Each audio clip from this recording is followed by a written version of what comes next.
Compañeros, buenas tardes. Buenas tardes. Mi nombre es Roberto Enríquez y soy un consejero en las ediciones. Adelante, padrino. Vamos a iniciar una junta más de nuestro grupo 5 de mayo, 24 horas con terapia intensiva, con el número de junta 42.582. y es una junta de expositores y como es costumbre la vamos a iniciar con los momentos de meditación que nos van a ayudar a reflexionar sobre el problema que aquí nos mantiene reunidos, que en mi caso personal la enfermedad del alcoholismo.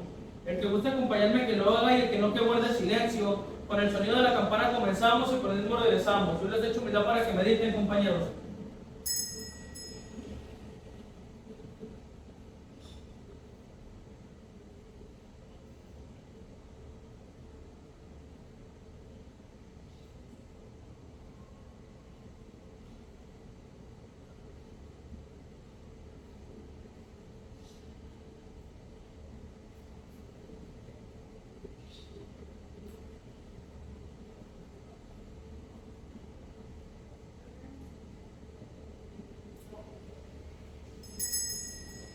Gracias. En mi caso personal he determinado el que no puede seguir en silencio.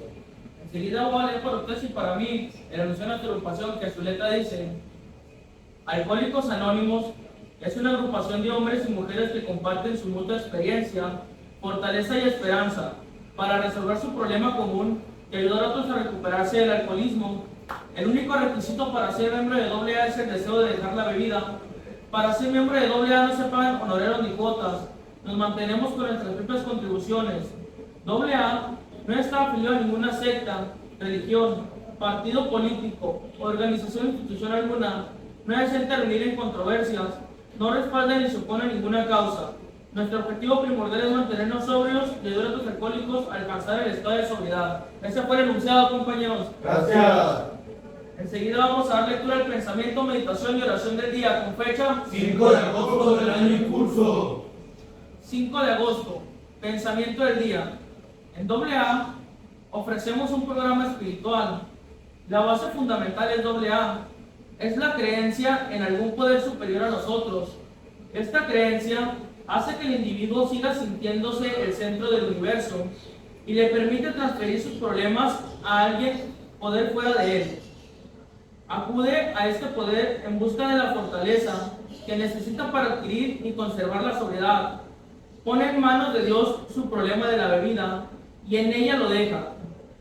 Renuncia a tratar de gobernar su propia vida y busca a Dios para que Él la gobierne. ¿Hago todo lo que puedo para ayudar espiritual? Meditación del día. Dios es su curación y su fuerza. No tiene que pedirle que venga a usted. Siempre está con usted en espíritu, en el momento de necesidad. Allí hasta Él para ayudarle. Si usted pudiera conocer el amor de Dios y su deseo de ayudarle, sabría que no necesita que se le suplique que ayude. La necesidad de usted es la oportunidad de Dios. Tiene que aprender a confiar en la fortaleza de Dios siempre que la necesite, siempre que se sienta incapacitado para manejar cualquier situación. Debe usted darse cuenta de que el sentimiento de incapacidad es una deslealtad hacia Dios. Dígase solamente: sé que Dios está conmigo y que me ayudará a pensar y a hacer lo que debo. Oración del día. Ruego porque jamás me siento incapaz en situación alguna. Pido ser sostenido por el sentimiento de que Dios está conmigo. Les echo humildad que ese fue el pensamiento, meditación y oración del día, compañeros. Gracias. Nuevamente, mi nombre es Roberto Enríquez y soy un consejero en ediciones. Adelante, padrino. Antes de empezar la junta de expositores, que es el tema de elementos básicos de la psicología en adicciones, yo les echo humildad para presentar aquí a mi compañero, a mi colega Humberto González Quechulpa, que es el que me va a ayudar a llevar esta junta, que también es un miembro más de Consejería en Adicciones, y su servidor Roberto Enríquez, en el cual ambos pues trabajamos aquí en el Centro de Rehabilitación, en el grupo 05 de mayo. Mi tema va a ser sobre la filosofía, sobre los elementos básicos de la filosofía y todo lo que abarca. Entonces, pues para empezar, me gustaría comentarles sobre el origen de la filosofía. ¿Qué es la filosofía? La filosofía empezó a cuestionarse con los Homo sapiens, cuando empezaban a cuestionarse su manera de vivir, el origen que ellos llevaban, la manera en la que ellos vivían, empezaban a hacerse preguntas había ocasiones en las que llovía, en las que relampagueaba, en las que había efectos paranormales de la naturaleza, y se empezaban a preguntar, empezaban a cuestionarse de dónde es que viene el ser humano, de dónde es de donde vengo yo, qué hay más atrás de mí, qué inconsciente habrá atrás de mí, y a través de todo eso empieza a surgir una parte que para mí es muy interesante, que viene siendo la teoría del mito al logos. ¿Qué es el mito? El mito es creencias falsas, que era la manera en la que ellos se empezaban como que a acomodar, a ordenar, porque empezaban a inventar puros mitos. Cuando, por ejemplo, como llovía, decían, ¿sabes qué? Hay un dios de la lluvia, hay un dios que es el que hace que llueva. Inventaron el dios del amor, inventaron inclusive el dios del relámpago, y empezaban a hacer puras creencias, puras cosas que ellos imaginaban. Esa era su manera de pensar en ese entonces. Aún pues no existía al 100% la filosofía, hasta que después se empezó a crear el logos. El logos estaba lleno, representaba lo que viene siendo todo el pensamiento, ¿sí? El pensamiento en general. Empezaban a crear como ideas más coherentes, como que venían del chango, o se empezaban a cuestionar un poco más a profundización, por así decirlo.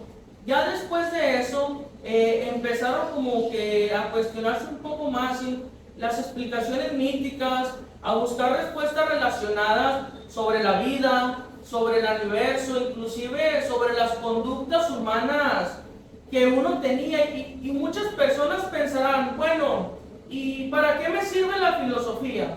La filosofía nos ayuda a pensar mejor, a llevar una vida un poco mejor elaborada, o un poco mejor estrecha, y entender mucho mejor y profundizar lo que viene siendo el universo, el mundo, entendernos a nosotros mismos. De hecho, la filosofía viene de una palabra griega que es amor por la sabiduría, que busca comprender y reflexionar sobre los fundamentos de la realidad, busca comprender sobre los fundamentos del conocimiento, de la existencia, sobre la moral, la mente, e inclusive busca comprender sobre lo que es el lenguaje, una parte muy importante, porque anteriormente, hace miles de años atrás, los Homo sapiens se empezaban a comunicar a través de señas, a través de una infinidad de lenguajes, y no había un lenguaje como que en común. Había tipos de lenguajes entre cada tribu, entre cada una de las personas, y es una de las partes en las que los humanos o los Homo sapiens conocidos en ese entonces empezaban como que a hablar, empezaban como que a tratar de entenderse a través de ellos. Y a raíz de todo eso empezaron a surgir lo que vienen siendo los sofistas, ¿sí? ¿Qué son los sofistas? Los sofistas eran un grupo de pensadores y maestros.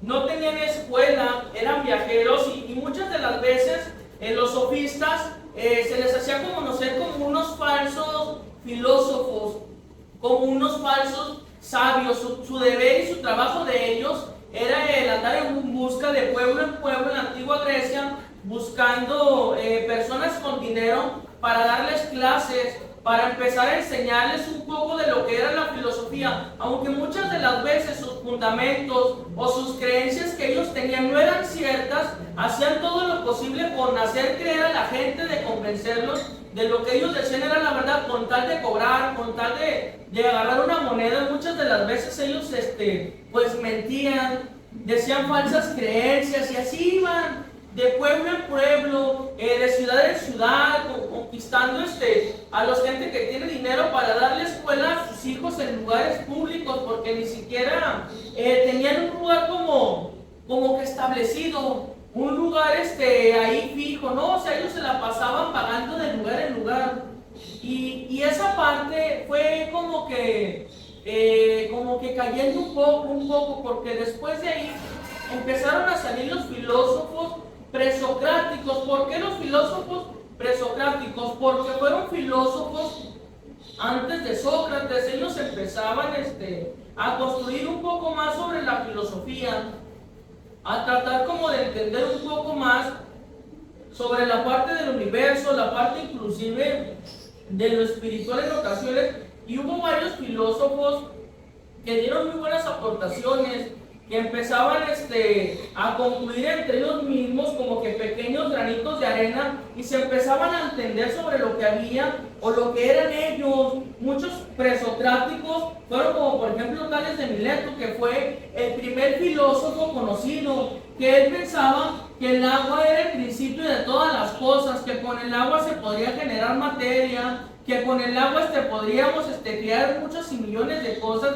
y esa era como que su especialidad. Cada uno de los filósofos que empezaba a surgir se empezaba a comunicar como que en una especialidad, empezaba a dar sus especialidades, y esa fue una de las especialidades de Tales de Mileto. Después de ahí llegó Anaxímenes, que él pensaba que el principio de todo era el aire. Él se imaginaba que había como que una tormenta, como que nosotros fuimos creados de esa manera, y empezaba a imaginarse, ¿sabes qué? Yo pienso que no todo es el fundamento del agua, yo pienso que todo se basa en cuanto al aire, porque años atrás se imaginaba que nosotros veníamos de un barro. Supuestamente, muchos años atrás, nosotros habíamos sido creados por Dios, que supuestamente nosotros éramos un muñequito de barro al cual le habían escupido, y nosotros habíamos creado esa parte. O sea, nosotros éramos supuestamente un muñeco de barro, y ellos empezaban a decir, ¿sabes qué? No, yo creo que lo básico de todo es el aire, yo pienso que lo básico de todo es el agua. Ya después de ahí empezaron a surgir más filósofos como Heráclito, que decía que todo cambio tenía su constancia, que todo era constante, que todo cambiaba constantemente, como la creación del ser humano, que cada vez que empezaban a pasar los años, nosotros nos empezábamos como que a tener pequeños cambios, no tan significativos, pero sí que hacían mucha de la gran diferencia en ese entonces. Ya después de ahí nació Empedocles, que dijo que todo está compuesto de 4 elementos, como es la tierra, el agua, el aire y el fuego. Él se imaginaba que esos eran los 4 elementos en ese entonces, y que todo giraba en torno a esos 4 elementos.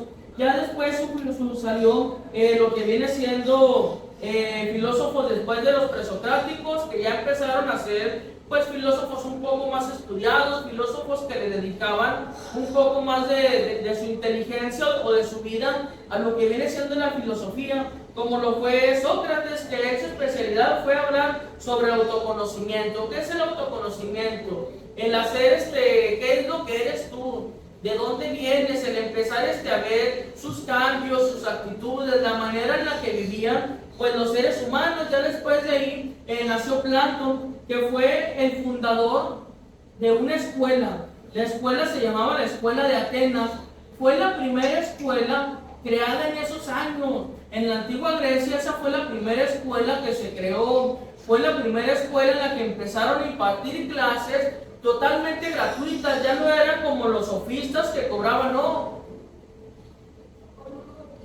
De hecho, Sócrates y Platón entraban en peleas, en discusiones con los sofistas, porque ellos estaban en contra de que la educación en ese entonces se cobrara. Ellos pensaban que la educación necesitaba ser para todos, que necesitaba ser gratuita, y Platón fue el que creó la primera academia de filósofos, ahí estructurada, y era una academia pues grande. Las bancas eran como de mármol, y recuerdo en las fotos que aparecen, tomaban las clases sentados en el piso, y empezaban a hablar sobre la filosofía, empezaban a dar sus conclusiones, niños, adultos, y empezaban a tomar pequeñas cosas de todos en esa escuela. Ya después de ahí nació Aristóteles, escribió casi todo lo que viene siendo de todos los temas, que fue la lógica, la ética, la política, la física. Él fue uno de los filósofos más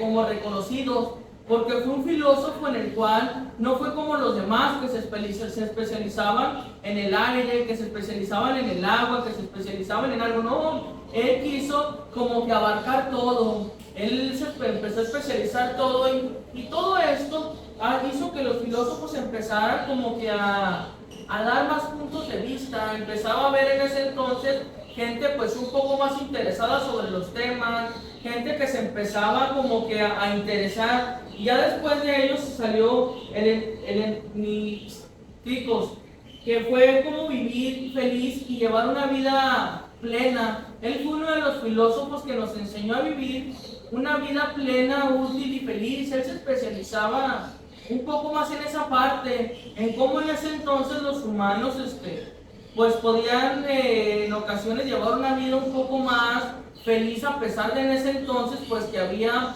guerras o había disturbios. Él se especializaba en eso, cómo un ser humano en ese entonces podría llevar una vida pues más feliz. Y desde mi punto de vista, a mí la filosofía se me hace una parte pues muy interesante. La verdad, yo pues no conocía nada sobre el tema, y a mí yo me imaginaba que en la clase del profesor Aarón solamente íbamos a tomar así como que un diplomado y ya.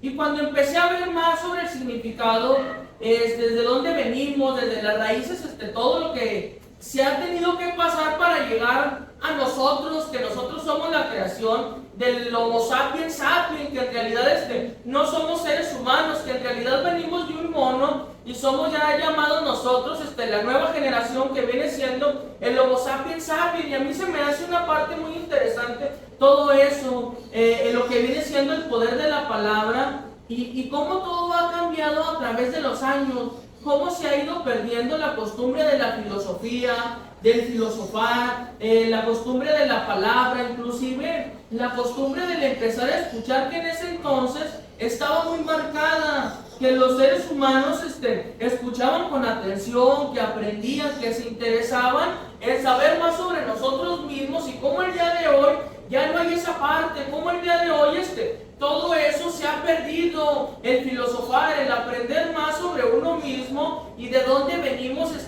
Son cosas que muchas de las veces a la creación de hoy pues realmente no le encuentran interés, y es parte de lo que yo he aprendido en las clases del profesor Aarón, que viene siendo la materia de elementos básicos de la psicología. Yo le voy a ceder la palabra a mi colega Humberto González.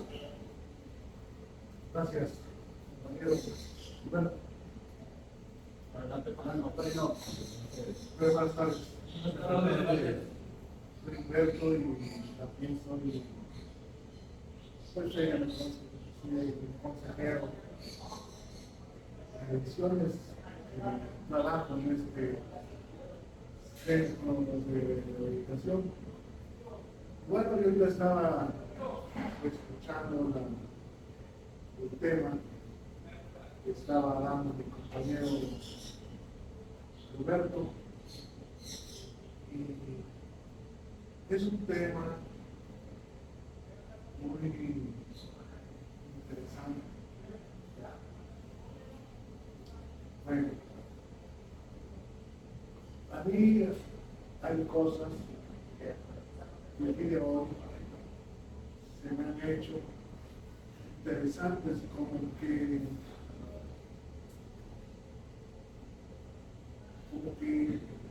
ha pasado el tiempo, me he ido, a través del programa, he ido despertando, como que el que yo siempre, antes de llegar al grupo, siempre consumí alcohol, como que la droga, el alcohol me adormeció, y llegué a perder mis objetivos. Dice la literatura que todo ser humano nacimos con un propósito, todos. Aunque la ciencia dice que somos del reino animal, somos del reino animal, Pero la diferencia es que que Dios nos dio el razonamiento. Somos seres que razonamos.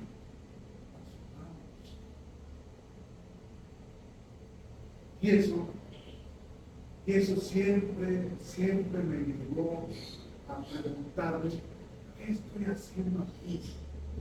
Cuando yo llegué a donde me preguntaba, ¿qué estoy haciendo aquí? ¿Por qué a mí?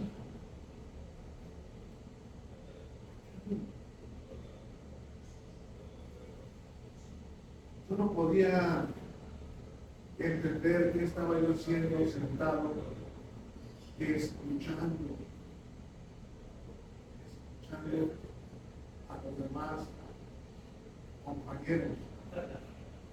Porque hubo algunos compañeros que me dijeron que si con la boca enfermaste, por la boca vas a enfermar. Yo no podía entender a qué se refería. Y además, para mí no fue fácil, porque yo ahorita les estoy hablando de una manera sí,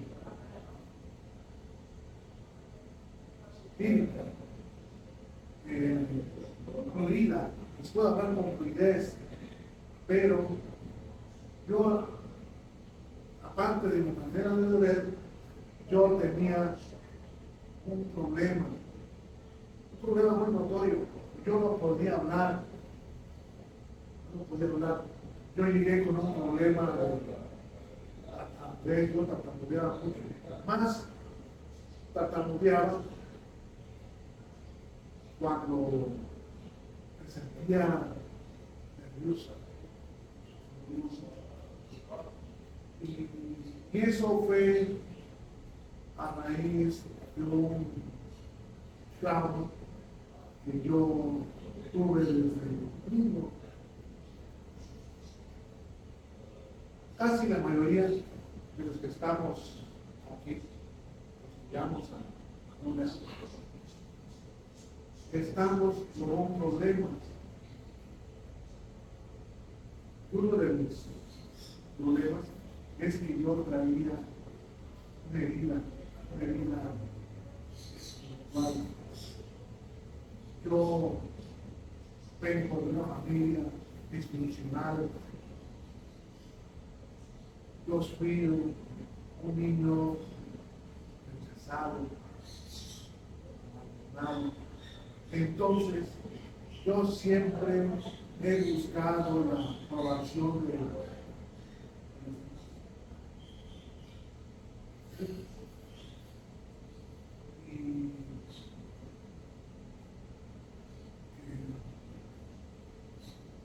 vean, porque siempre me he sentido, yo desde niño, yo siempre fui un niño muy callado. Yo casi no hablaba. Y la gente que me conocía, mis familiares, decían, ay, muy cálido. Pero es un buen niño. Y es tan obediente, tan calladito, casi. Y la verdad, yo casi no hablaba. Yo era muy tierno, muy tranquilo, pero yo muy interiormente, yo deseaba ser como los demás niños, que juegan, que gritan, que hacen un berrinche, que pueden decir no, Yo no podía hacer eso. Yo no podía. En mi casa no se valía hacer eso, porque era, si yo hacía eso, si yo hacía un berrinche, yo era castigado. Entonces, a mí me enseñaron que yo debería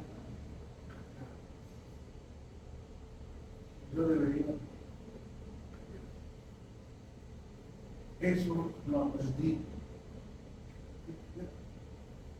Entonces, cuando yo llegué a hablar, me dijeron que yo me podía curar hablando, yo no podía, o sea, yo no sabía.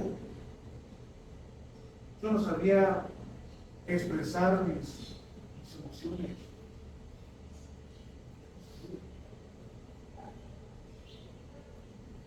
Y la única manera en que yo podía expresar era cuando yo bebía.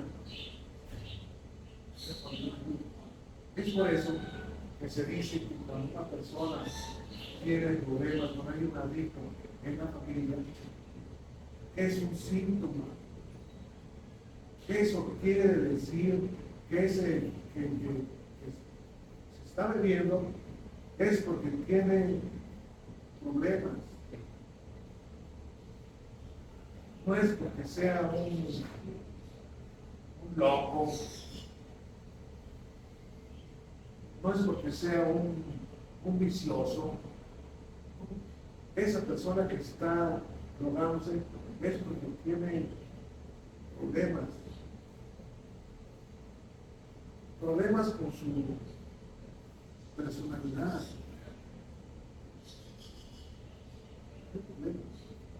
Porque cuando yo bebía, mi beber nada más fue un síntoma. Así como la gripe. Una persona que tiene gripe, uno de los síntomas es sufrimiento nasal, cuerpo cortado, ojos rugosos, ¿qué más? Cuerpo rugosos, sufrimiento nasal. Entonces, la enfermedad que yo padezco, el síntoma es que yo bebo, pero tengo otros problemas. Soy una persona que está lleno de tiempo. Soy una persona que no sé tomar decisiones. No sé tomar decisiones. Me da miedo tomar decisiones. Soy una persona que soy irresponsable. Que no pude tener novia. Que no pude hacer muchas cosas como cualquier otra persona. Y lo único que sabía hacer bien era beber. Hubo personas que me conocían, yo me conocía y me decían, oye, ¿tú por qué bebes? ¿Por qué te drogas de todo? Yo nunca encontré una respuesta convincente para poder responder a eso.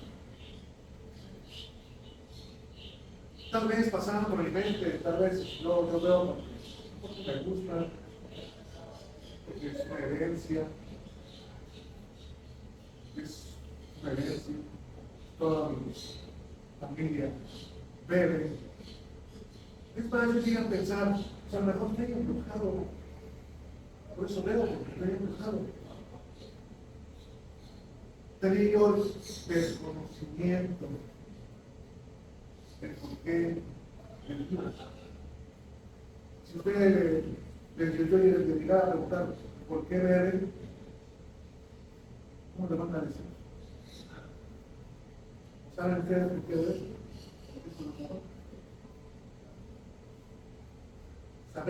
¿Saben ustedes que tenemos una enfermedad compleja? Es una enfermedad crónica, como la diabetes, cáncer. Son esas enfermedades que no tienen cura. Y la única cura es solamente un programa espiritual y acompañado, pues aprendí ciertas herramientas para mi cura. Y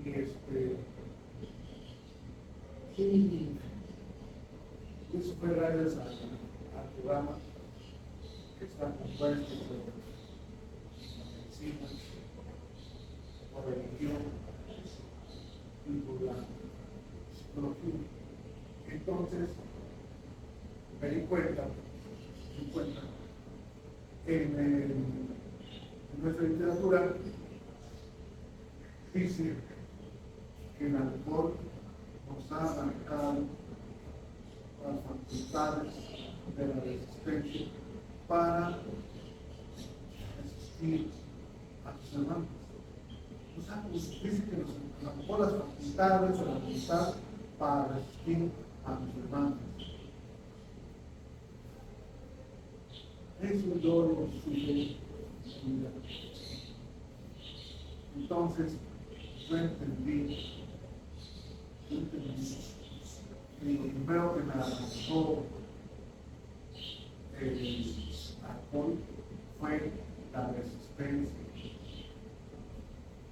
Porque vivía en el trabajo, cuando estaba descansando, en la noche y a cualquier hora.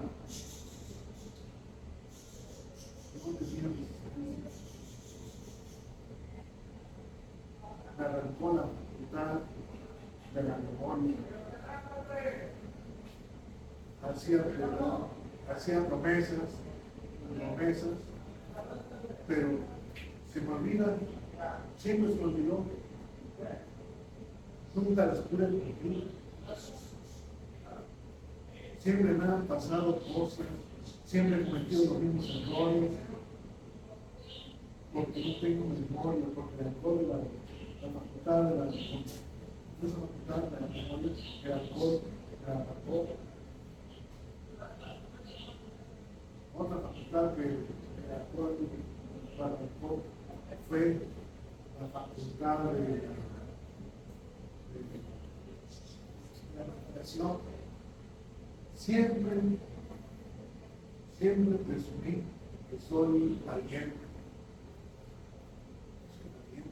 Que no me puedo dar un tiro por todos. Y la realidad es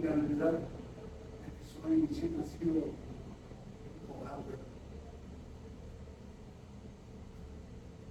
Con mis compañeros de parada, siempre les digo, no, yo me gasto lo que me sobra. Siempre tenía una imaginación así. Y en realidad era otra.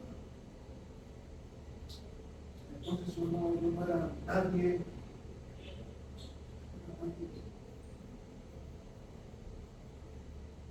Me tuvieron que correr a la casa.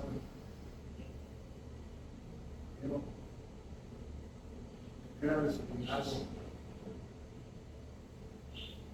El trabajo me corrieron por irresponsable.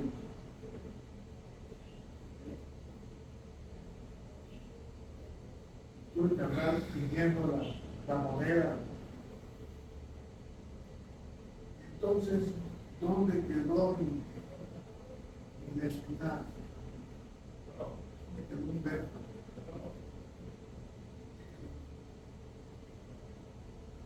¿Convertido en qué?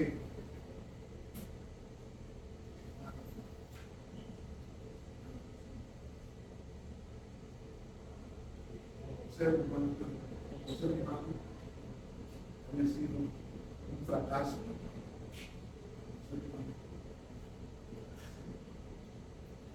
Entonces llegué a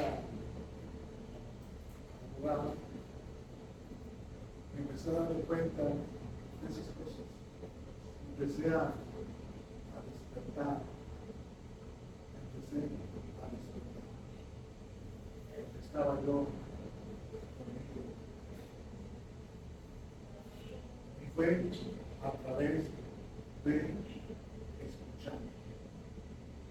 Hubo compañeros que se dieron la tarea de escuchar el problema. Hubo compañeros que estuvieron sentados ahí, no sé, ustedes han escuchado. Llegué a un lugar donde yo pude hablar de categoría, de dolor. Y los compañeros me comprendieron. Me dijeron que no había ningún problema.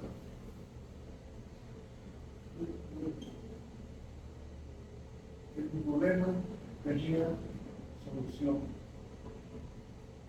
Pero para eso no tenía yo que de verdad hice un cuarto paso, un quinto paso. En el cuarto paso yo escogí, en el quinto paso muy importante.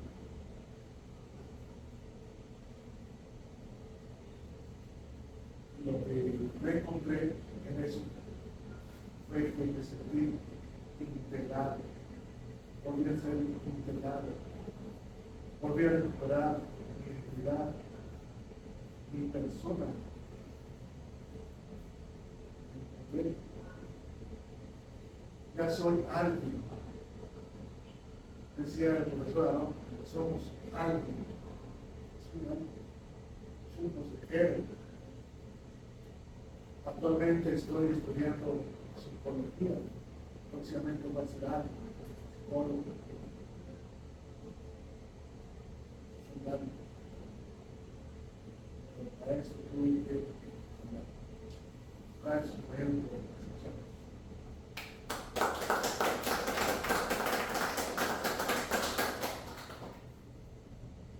Bueno, pues muchas gracias por la participación de mi compañero Humberto, mi colega, y la verdad es que todo esto me lleva a una pues gran pregunta, ¿no? En realidad, ¿qué somos? ¿Qué es un ser humano? Bueno, pues un ser humano es un ser biológico, es un ser emocional, es un ser constructor de conocimientos, es un ser lingüístico, es un ser inclusive histórico y cultural, que tiene fragilidad y creencias. Eso es ser un ser humano. Esas son todas las funciones que se conjuntan simultáneamente para poder ser un ser humano.